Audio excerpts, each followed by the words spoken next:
welcome back to the Pals Anime Lounge, a podcast where a bunch of pals get together to talk about anime using the free episode rule. I'm your host Nikki, and joining me again are Ace. Hello. And Rhodes. Hello. Welcome and welcome. As mentioned in our last episode, a quick PSA, we are recording this episode at a slightly different time because of the current heatwave in the UK. So apologies if you can hear fans or otherwise strange noises in the background. It is hot, we are melting, but the show must go on. And today we're talking about Scarlet Nexus. Now, this has been produced by Sunrise, quite a well-known anime studio. They've worked on things like Gintama, Cowboy Bebop, Code Geass, and a personal favorite, Planetes. And it's an action, military, sci-fi, superpower. It's got everything, let's be honest. Rated PG-13. And it is, I want to say an adaptation of the game, but it's kind of not. People were led to believe at the start that it was going to be like a side story, but it's kind of a strange amalgamation of everything. But we'll get into that in a minute. Now, I'm the only person here who has actually played Scarlet Nexus, so this is going to be interesting. But yeah, the third episode aired. Let's talk about those 3 episodes. And I guess, as always, I didn't even say this for the last episode, but I'll say it this time. Spoiler warning for the first 3 episodes of Scarlet Nexus. And I want to start with something very, very, well, it's probably controversial, and I'm going to be really blunt. Well, if you plan to play Scarlet Nexus, and you haven't, but you are thinking of watching the anime, or you have started watching the anime, I actually strongly think you shouldn't watch the anime. Because, to be frank, and I'll get into it a bit more later, the game does a much better job at telling the story, and also the anime basically spoils some of the major twists of the game in the first episode. So, but I'll have my rant in a bit. What did you two think about it? Yeah, I thought the opposite. Oh, nice. My first note was, no way, the main character is son of the president and an uber elite member of the OSF, and he's just been crowned the best member of the new class and thinks that he sucks. People think that he sucks because his power isn't strong. Is this Scarlet Nexus or 30 other anime? 30? Only 30? Wow. No, that's just the season. See, I thought Scarlet Nexus was boring as fuck, right? And the reason I thought it was so boring is because it feels like they're trying to give away as little as they can about the video game until people have had time to play it. But at the same time, they have to also give things away about the video game because it wouldn't make sense if they didn't. So, okay, I'm just going to jump straight in with this. And again, spoilers. The game... Okay, so the first episode, I'll do this very quickly. The first episode gives us a slightly different look at the start of the game, because the game... The events that unfold in the first 3 episodes, they're similar to what happens in the game, but they're at different times and in different locations. You got to bear in mind, though, the game is played from 2 perspectives. You play from the perspectives of Yurito and Kasane differently, but the show is trying to amalgamate them, although it seems to be focusing on Yurito. The problem is... okay, so here's a good one. They meet for the first time in like the class, I guess, if you will, like after all being enrolled, and then they go straight on a mission, and that's when they like save each other. In the game, they meet each other for the first time simply by passing by each other at the shrine. Then the others attack, and that's when they have literally the same exchange, but it's at a different location. Whereas the show decided to do it in a different order. The shrine visit happens in the second episode. I should probably also point out, and again, I should start with descriptions, really. The whole premise of Scarlet Nexus is that it's in like a weird alternative future where people have psychic powers. There's these creatures called others that are like trying to eat human brains. And we're following 2 new members of the OSF, which is the Other Suppression Force, as they fight to save humanity and also uncover a conspiracy. Which is where my first major issue with the show comes in, is that it drops that conspiracy right away and gives you hints about what characters are doing and their ulterior motives way earlier than they appear in the game, to the point that it kind of makes events less impactful and have weirder consequences. I get it, you can't do as much with an anime, but like I do think the anime has full-on bastardized the plot of the game in a way that's kind of crap. I feel like this happens so often though, because the anime is just really, it's an advertisement for the video game. They don't want you to watch the anime. They want you to watch a bit and then go and buy the video game, because the video game will make them more money. Like that's what's going on here, isn't it? They don't want you to care about the anime. They want you to go buy a different product. Potentially. I mean, it's a weird one as well because well, okay, let's move away from my rant, and let's get into like what we thought more about the show. There was a lot of CG usage that was very noticeable, like really noticeable. I actually quite liked that the others were in CG. They were fine. The others are awesome. I love the way they made them move in the show, very reminiscent of the game. But like, there's a lot of scenes of characters running, and that's like really bizarre CG.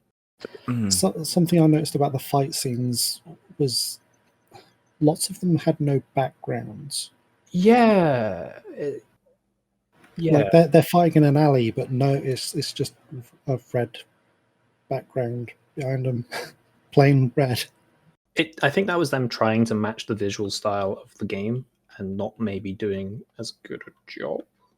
Yeah, It just looked crap. I did find that like a lot of what I was watching in it it looked a bit below par. It looked a bit tacky. I didn't like the CG of the others. I like the design. Like I love the way they look. I think they're really interesting. Like the art of them is very good, very nice. But like their CG animation, like I hate shows that have different animation styles at the same time. I don't think it. Very rarely does it look good, and most of the time it looks terrible. Transformers Energon would beg to differ. Of course, I was wondering how long it would take for Transformers to be brought into the podcast. Episode 3. That's how long it took. But yeah, I like it doesn't look great. Like it looks almost like they decided towards the end of making this anime where they were like, you know what would make these stand out? It would put them in CG, and they quickly had to clop it together. It's weird as well because a lot of the characters they're kind of pretty much the same design as they are in the game. But for some reason, Yurito, for example, he's really wide. Like he's a lot wider than he is in the game. Bearing in mind these characters are meant to be, most of them are like 16 or 17.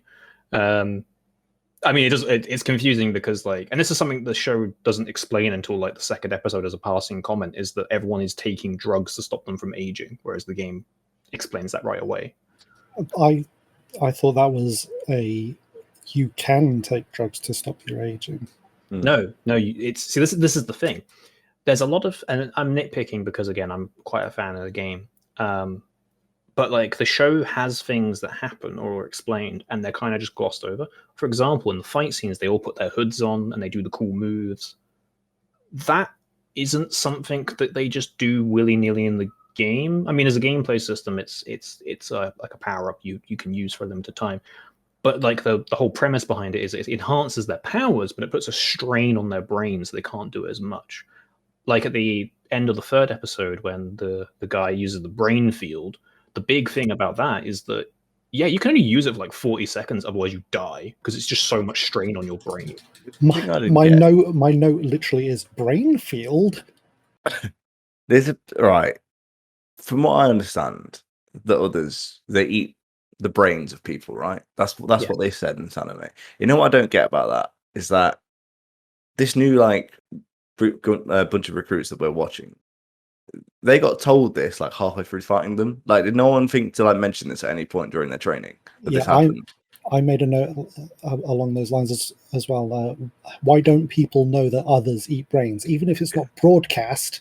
There have to be rumors based on what people say. Someone turns around and goes, "Oh, they eat brains," and all of them like, "No way!" And you're like, if you were that good and that talented, surely you knew this, right? Or at least you had some inkling of what they did. Like, clearly, you know nothing about these things you're fighting. For some reason, like their database has all of the information about how Kasane is adopted, despite the fact that that isn't a thing in the game. But that's just like we need a way to tell the viewers that, which makes sense. So I guess there's just a database by everyone's personal details, but we won't tell them that the others eat brains. The thing is, I've just had this thought, and I think it actually sums up my stance on this show very well. Is the game is obviously trying to tell, for the most part, it's an anime game, but it's trying to tell a fairly serious and interesting and complex plot. The anime felt like they were trying to make it a slice of life. Because, like, for example, a couple of the characters are completely different personalities in the show as opposed to the game. Like, Nagi, like Yurito's friend, is just super focused on like, I'm gonna get a girlfriend, I'm gonna flirt with everyone. Yeah, life is great. Where in the game there's a little bit of that. Like he wants to make advances on Naomi, but like it's much more kind of passive. Whereas it's like that seems to be all this guy cares about. And even some of like the jokes and the moments, like it feels like they were trying to make it a little bit slice of lifey, more kind of high school, as opposed to what it actually is, which is like a humanity trying to fight against. Because the game, even though the age of the characters is like teenagers, the game does a good job at kind of finding that middle ground between it's like, yeah, they're young, but they're having to deal with some pretty fucked up shit, and you see the sort of repercussions of that. Whereas the anime just doesn't. It just kind of cuts all over that. Yeah. You know what? I've got a question for you all, actually. Am I right in thinking that like the OSF, they have to like combine their brain power at times to do things, don't they?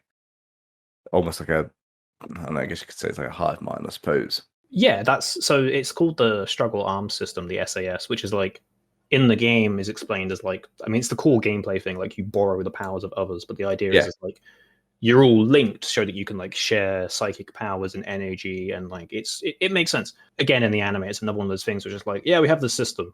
It's just not explained. Yeah, I have multiple notes saying what are these? What's with the masks? What's with these tentacles? I still don't understand these tentacles. This is like, and I get it. It's difficult to explain. I mean, to give some comparison, the game opens with them basically doing the test that assigns them to their platoon, which shows you the sort of like plug tentacles and how much they hurt. Then it's the tutorial. Then it cuts to like them, like they graduated, they've been assigned. You go to the shrine. Then there's the first incident. Then you meet their platoons. And by the time you get to the events that are happening in like the third episode, that's like 6-7 hours into the game. Whereas the anime decides to spend, and I appreciated them spending a little bit more time in the first episode doing some world building at the start. I kind of liked that. But then, especially the third episode, the pacing was just like bam, bam, bam, bam. All these things just happening because they're just like, we got to fit a 60-hour game into, I think, a 12-episode series. Yeah, I think that's fair. It's just, it felt like, it's like I said at the start, it felt like they were trying to rush to get loads in to explain a lot that would be explained in what would probably, I don't know how long the game is, it's probably like 30-40 hours, let's say. So they're trying to explain a lot in half an hour, 20 minutes, half an hour episodes. But at the same time, they were trying not to give away too much because they still want people to go play the game, and it was just bizarre. But you say that, they do. They give away some of the big twists of the first half of the game in literally the first 2 episodes. Like the whole like conspiracy and like Seiran like trying to like overthrow, and like they drop a couple of other places as well, like they mentioned Togetsu, which I probably mispronounced, so apologies. Like that stuff isn't even introduced until much later, and I get it, it's a different pacing, it's a different medium, but like this is why personally I think if you're planning to play the game, don't watch the anime, because if the game, yes, it takes longer to get to all these story beats, but if you're willing to spend that time, I think you'll have a much better narrative experience. Plus you get all the side character development that obviously isn't going to be in the show. Like there was a bit in the third episode where you see, I think it's Gemma like dealing with like it alludes to there's something going on with Gemma, and that maybe like, oh, are they double crossing? Like I haven't even seen that bit in the game yet. and I'm like, nearly at the end of my first playthrough, I'm just like, wait, what? When did that happen? But even like moments where, and we'll get into this in a second, like the sort of beginning of the third episode where the thing happens with Naomi, and then it's like the people turn up, they take her away, more people turn up. In the game, that entire section is like an hour and a half where they go somewhere, they like track where they've gone, there's a fight between a really important character. That character hasn't even been introduced into the show yet, so I don't know what's going on there. Instead in the show, and again it's a pacing thing, that entire sequence just happens in like one room over the course of like 30 seconds. Yeah. The start of the third episode, my notes are, why'd she turn into crystals? Where did the other come from? Because I was completely start of that episode. You can get some fucking dirty Final Fantasy 13 flashbacks here with the crystals. I don't actually remember if the crystals are even in the game, but the revelation is that, like, yeah, Naomi gets turned into another. That's like the first big like plot development in the game as well, is like Naomi is turned into another.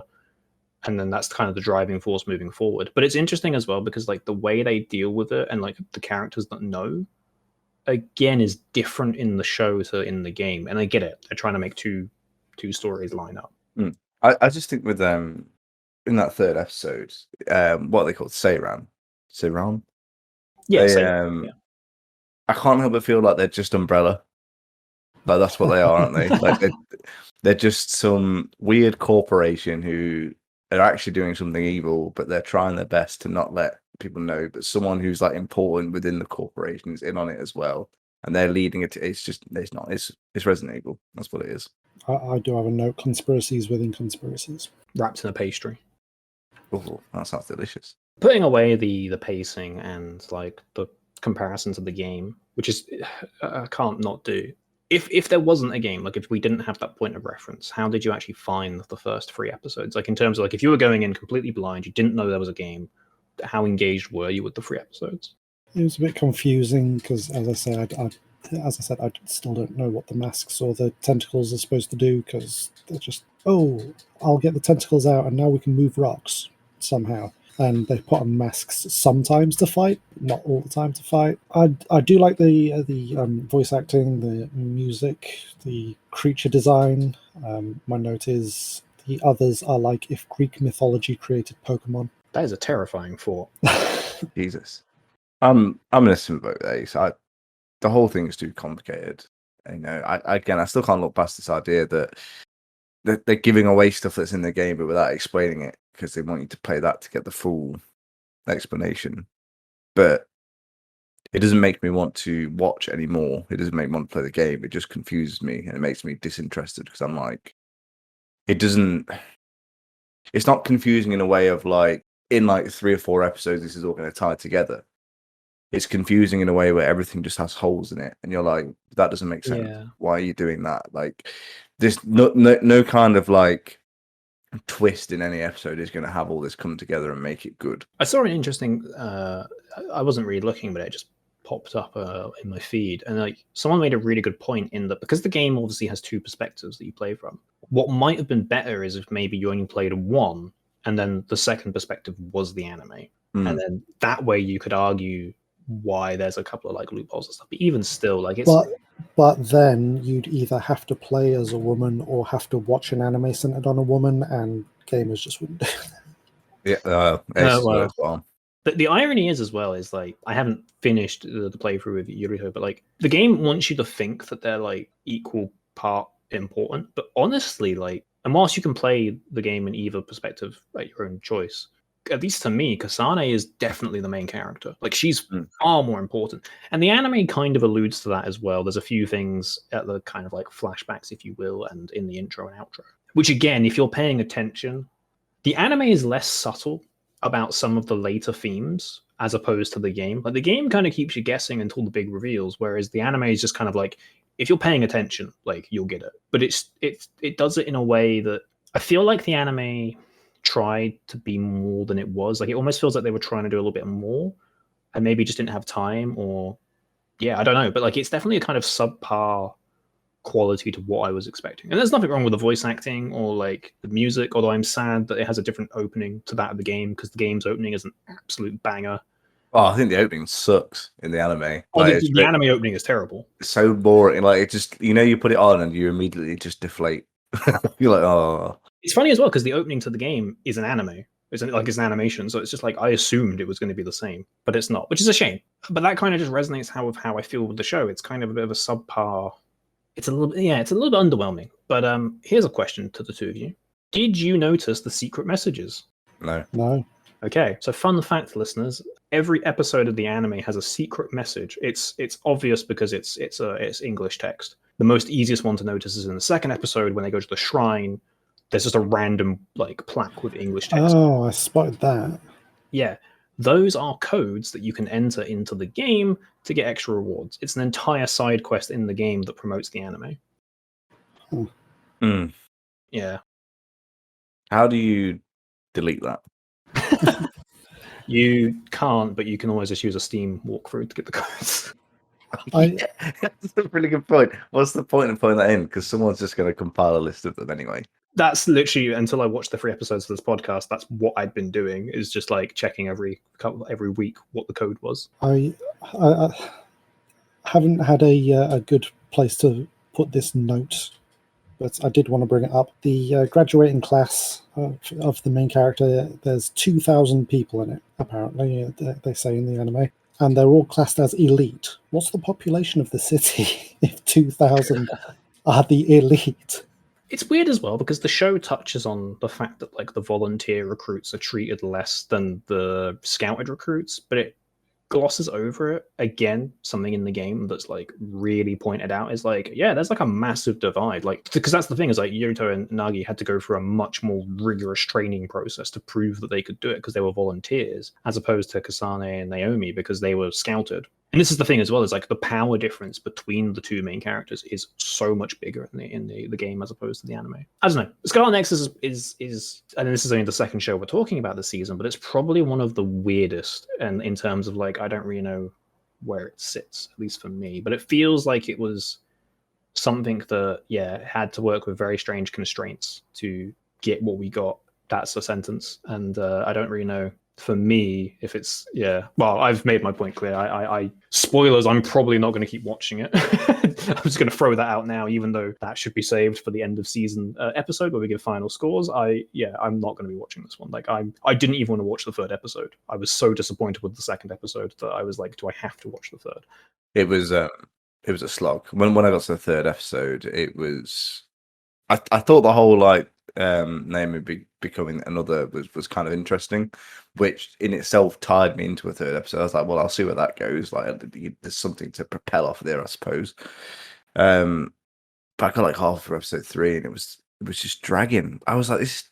In honesty, like the closing sequence of Scarlet Nexus plays about 20 minutes in to the anime. So when you take out the intro as well, it's probably only like 18 minutes long. It felt like I was watching it for like an hour. I was like, it won't end. And that's like, you can almost forgive the 1st episode because it's setting things up, and because the 2nd episode ends, as you said, like there is an interesting cliffhanger, but then it's just resolved in like 30 seconds. Well, it's not resolved, but they move on very quickly in the 3rd episode, and it just, yeah, they're trying to play up some of the other aspects of the show, but it's, I don't know, it's an odd one.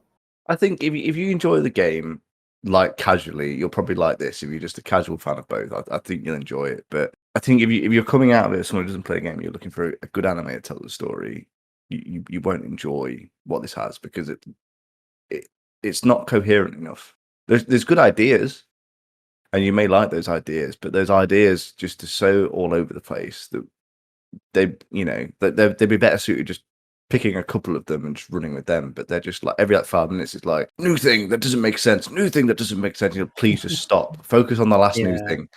And this is why, because again, literally up until it aired, no one actually knew if it was going to be an adaptation, a side story, or what. But like, there was a period of time where we thought it was going to be a side story, and I think that would have been better. Or even if it was just like each episode was like from a side character's point of view, and you just learned more about them, that would probably be better. But they're trying to cram too much in. I've made my stance very clear. I think it's a meh from me. But is it a thumbs up, a thumbs down, or a meh from you, Ace, those first 3 episodes? It's a meh. Rhodes? I gave it a thumbs down. It's nonsense. Absolute nonsense. Absolute nonsense. There you go. Scarlet Nexus, 2nd episode of the season, and or 2nd show of the season, sorry, and it's it's disappointing, I think, is how I'll put it. I think I wouldn't even say it's necessarily entertaining on its own, forgetting about the game, but I think the problem is it's almost like a chore to watch, because you've got to keep tabs on so many moving parts that they're not really explaining, and they keep quickly moving on from.